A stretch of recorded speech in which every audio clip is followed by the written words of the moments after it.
Okay, so I made a video and I showed you how to make a quiver plot, which is a vector field. And this is not my area of expertise, so it's really just things that I will forget how to do and showing you how to do it. So this is the stuff that I made before. So here's a vector field plot for a point charge with colors. Here's some other strange vector field. There's just a single arrow. One of the things that's really important here is this idea of a mesh grid. Where did I show you that? So a mesh grid essentially takes a range of values on the x-axis and the y-axis and fills it in. So you have all these points, right? Here's all my y values, here are all my x values, but I need all the combinations of x and y, and so it makes all those things, and that's what a mesh grid is. Okay, so I'm going to make a vector field plot like this for an electric dipole because it's kind of cool and it comes up. And I'm going to do it two ways. And I already played with this. And the first way kind of works, but it makes more sense to me. The second way is more difficult to implement, but it works better. And there's something weird about this quiver plot. But I'll include a link to this video down below if you want to go back and look at the very basics of a quiver plot. It's called a quiver plot. So I'm using Matplotlib.pyplot in Jupyter notebooks. You can't do this in there's a way you could possibly do it in web VPython, but it's not the same. So this does it better here. Okay, so let's jump over to the paper, and then I'm going to start a new code right here, a new thing. So let me jump over to the paper. Where did my thing go? Here it is. Okay, and let's talk about how we're going to calculate this. So an electric dipole is two charges separated by some distance, a positive and a negative. So the charge of the whole thing is zero. And it pops up a lot of places, and we can derive the expression analytically along the axis, but I don't want to do that. So how do I find the electric field due to these 2 point charges right here? So imagine I have some vector location RO for observation location, and then I have the vector R2 from the negative charge and the vector R1. I can find the electric field due to a single point charge as KQ r hat over r squared. So r hat is a unit vector in that direction, and that's the magnitude of the vector squared. So I need that, right, in order to get back to a vector. And then over here I can find the vector due to the positive charge, like that. The vector due to the negative charge, it'd be like that. And so the net electric field would be that way.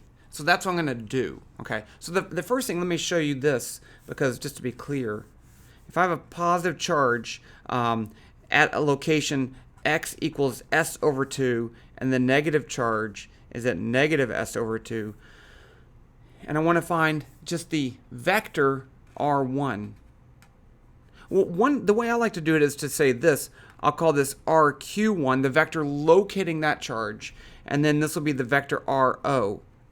So then I'll say R1 is the final position, RO, the observation location, minus RQ1, the location of the charge. Now, if you do it this way, then you can move this wherever you want, right? I can put that wherever I want.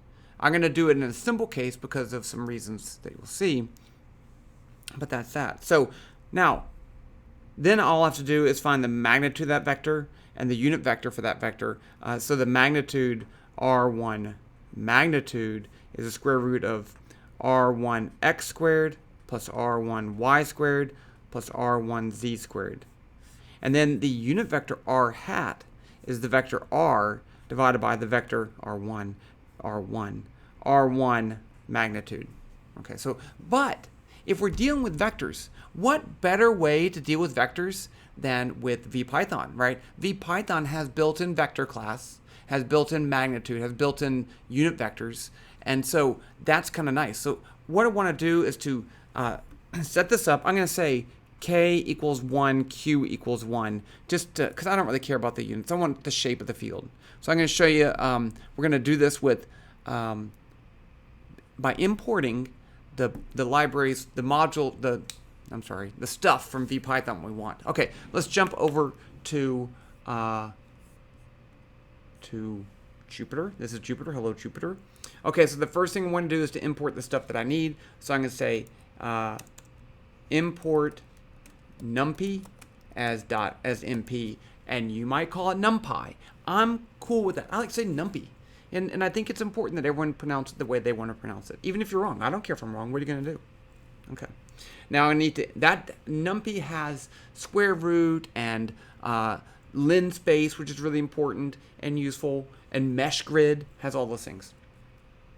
Okay, now I'm going to import the stuff for plotting Quiver, which is the vector field. So I'm going to say import matplotlib plotlib.pyplot as plt. Now you could call it something else. You could call it not plt, something else. It doesn't matter. Everyone likes to call it plt, so I do it like everyone else does because I learned from everyone else too. Okay, so now I want to import some stuff from VPython. Now, if you're in Jupyter Notebooks and you want to use VPython stuff, you have to install that. Okay, it's not just automatically there. If you install Jupyter Notebooks from Anaconda, boom, you got NumPy, boom, you got Matplotlib, but you don't necessarily have VPython. And I don't remember how I did it, but you can Google that. Maybe I'll include a link down below, but and it wasn't too hard. Okay, so I'm going to say from VPython, is it lowercase? Yeah, VPython, import vector, mag, norm. So I'm just importing those things. I want the vector, I want the magnitude of a vector, and norm, which is a unit vector for that. Okay, so let's just run this import, make sure everything works. And let's just test it, right? Because now I can say a equals vector 1, 2, 3, print a, print mag a, which would be the magnitude of a, and then let's print norm a. Let's just see if it works. Okay, so that works. So that's pretty cool. Okay. Okay, so now we need to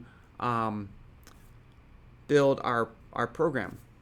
So what I want to do is to make a function to calculate the electric field due to a single point charge. So let's do that. I just like to do it that way. So I'm going to say def e, and I'm going to give this function the value of the charge, the location of the charge, and the location that I want to calculate it. So I'm going to say qt for temp q, rqt for the temp location, and rot for the temporary observation location.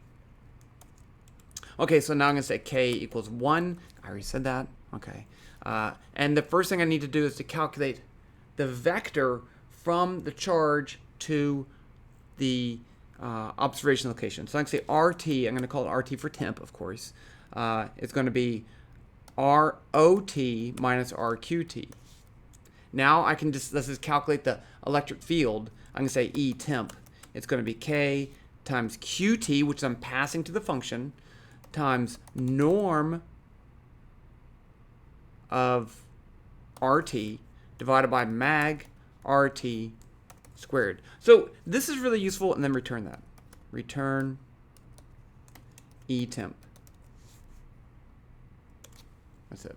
So this I can just give it, I can have any number of charges. If I'm doing 2, I'm just going to use this function twice. But if I'm just building stuff for later, so if I had even more charges, that'd be all cool. Okay. Let's go ahead and calculate our electric field. So let me see how I did this. What did I do? Okay, so let's put some parameters in here. So the first thing I wanted is Q1 and Q2. So Q1 equals 1. I told you that. Q2 equals -1. So it's a dipole, -1 and +1 charge. That should be fine. Now what I need to do is to make my x values and my y values. Okay, so how far do I want to plot this over? Oh, I need s too. Let's say s is 0.01. So centimeter part, I'm going to go from -1 to 1 meter. I don't know if that's going to work out or not, but that's fine. It should be fine. Okay. So I want to first, so I need to do 2 things. I need to make all my x values, my range of x values, but I also need to make a mesh grid. So let's make the range of x values. So I'm going to say this, x, lowercase x, is going to be equal to np.linspace, -1 to 1, And let's put a small number. That's 5. So this will print. Let's go ahead and print that so I can show you what that looks like, even though I showed you before. This will make an array of numbers from -1 to 1, and it'll have 5 of them. So it'll evenly space it out, and that's fine. So if I pick 5, I actually get a really nice number. But I could have picked 6, so that well, that's fine. It doesn't matter. Okay, so now I need to do that for y too. Y equals np.linspace. -1, 1, 5. They don't have to be evenly distributed, but I'm going to make them evenly distributed. Yeah. I'm trying to look at what I did here.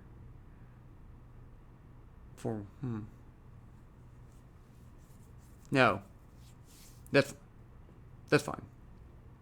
Yeah, I think this will work. Okay. So now the other thing I need to do, now I need to go through all these possible combinations of x and y and calculate my electric field. So I'm going to say this. Let's see, if I just do for xt for the temporary x value in x, print xt. Let's just see, that should go through and print out all the x values. So that's how I can traverse the x direction. And then I can say for yt in y, now I'm going to say print xt yt. And this should print this is essentially my mesh grid, right? If I have a 5 by 5, these are all the data points on there. So now I have an x and y value. With that, I can make my observation location. So I'm going to do this. RO equals, I need to do 2 things. Okay, RO equals vector xt yt 0. Now I also need the RQ1 and RQ2. So up here I'm just going to say RQ1 is equal to, that's the location of charge 1. It's going to be the vector s over 2, 0, 0. And then I'm going to say RQ2 equals vector negative s over 2, 0, 0.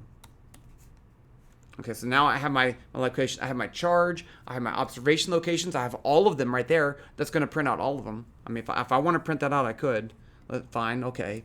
Print not prompt, print RO. So there's all my vectors. So now I need to find the electric field at each one of those. So I'm going to say ED for the dipole. I can't use E. It's going to be equal to the electric field at due to charge 1, Q1, at a location RQ1, and the observation is RO. And then I'm going to say plus E Q2, RQ2, RO. And that's my electric field. So now I have my electric field. I have my location. And what I'm going to do is to plot a point in my quiver plot. So remember, the quiver plot, you need to give it the x and y location of the point, and then the x component and the y component of the vector. Okay, so I have a vector ED. I need the x and y components. So I can say PLT, excuse me, PLT.quiver. The x location is going to be xt, the y location is going to be yt, and the x component is going to be ed.x. Ed is a vector. So ed.x is the x component of that vector. That's from VPython. And then ed.y. And that should be it. I just need to show it. So after that's all done, I'll say plt.show. And let's see if that works. Worked. Okay, so that was not very many points. We can increase that. So up here, I did 5. Let's do 10 by 10. And there you go. Now maybe you see a problem. Okay, here's the problem. All these arrows, this is a nice shape, and I'm pretty happy with it. All these arrows are the same length. So I think in my mere mortal understanding of Matplotlib and the quiver function, which is just mere mortal, me. I think when I do it this way, instead of plotting them all at once, plotting one at a time, because see, it's built into that loop. Plotting them one at a time, what happens is that it plots it and it scales that arrow according to everything else, and it makes it an appropriate size. And then I plot the next one, and it again plots that new one so that it's the correct scale to everything else. So every one is scaled for its own arrow, so they end up all being the same length. I mean, that's okay. That's kind of okay. But so in order to not do that, I really need to use a mesh grid and more arrays. So that way I can plot them all at the same time. Now, if I go over here and I make a mesh grid x, y, capital X, capital Y, equals np.meshGrid of x and y, then that will make all my values that I made manually. But then I can't use those in the vector class like I would normally use a number. Okay, it just doesn't know how to do that. So we're gonna have to do it more manually. Let's switch back over here to the paper, and I'm gonna write up an expression for how we're gonna do this. We're gonna have to write it out manually, not use the vector class. But then we can make the thing look a little bit better. Okay, switching over here.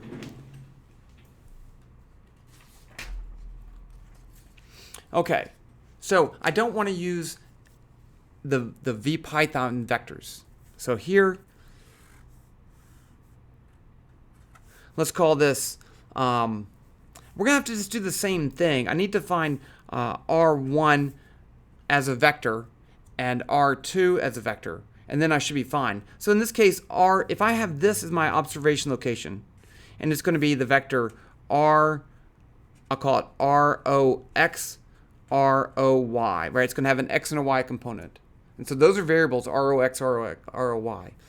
Then I can find this value. This is going to be the vector, I'll write it as a vector, ROX minus S over 2, comma, ROY. That will be my vector in 2 dimensions for this. And then R2 vector is going to be equal to ROX plus S over 2. Yeah, minus, that's right. And then ROY. Now, to find the electric field, I can say, I need to find the X component electric field and the Y component electric field. The best way to do this is to write the electric field like this. E equals KQ R over R cubed. Because I need that R hat. But if I write that as R over R magnitude, then I get R cubed on the bottom. And so now I can write just the X component of this vector, EX, is going to be equal to KQ. Now I'm going to use my, I'll write it out the whole way. I need to find that vector for R1 and RQ2. So it's going to be KQ, because it's positive charge. The X component is this, ROX minus S over 2.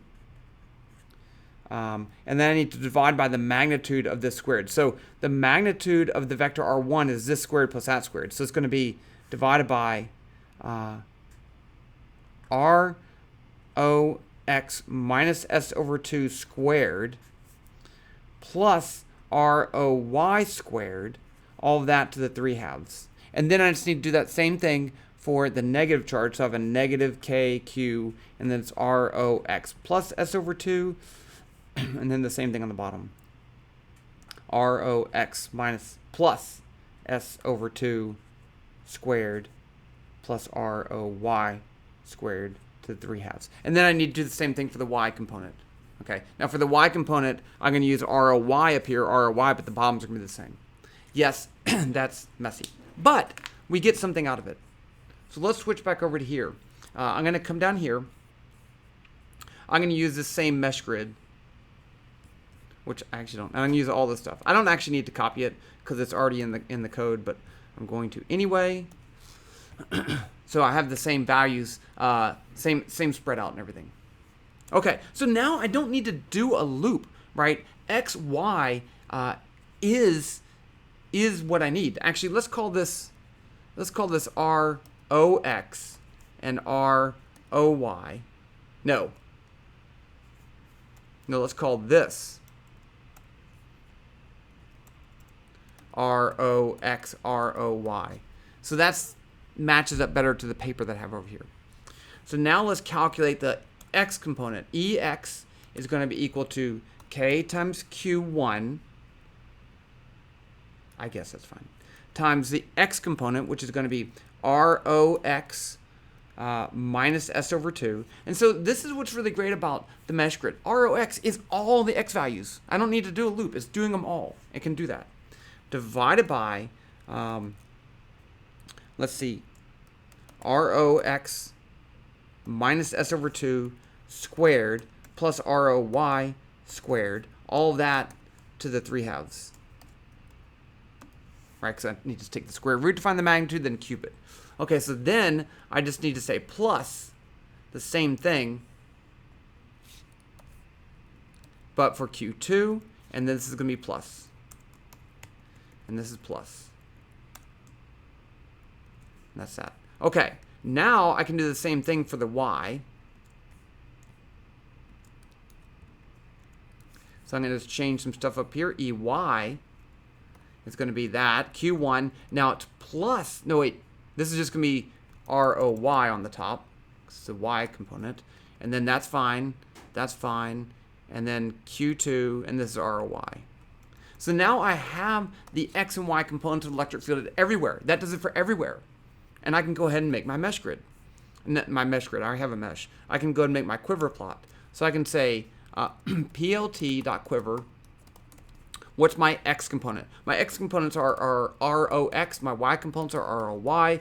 What's my X and Y components of the vectors I want to plot? It's EX, EX, EY. And then I say show, plt.show. This may not work because I think I feel a mistake. I'm feeling it. Okay. See? What did I do wrong? ROX, ROY. Oh, aha. Okay, not too bad. Mesh grid, mesh grip. I did a mesh grip to mesh grid. Okay, now there's another error. Okay. Mesh grid, np.mesh grid.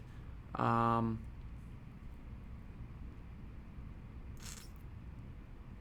don't see what the problem is. Name K is not defined.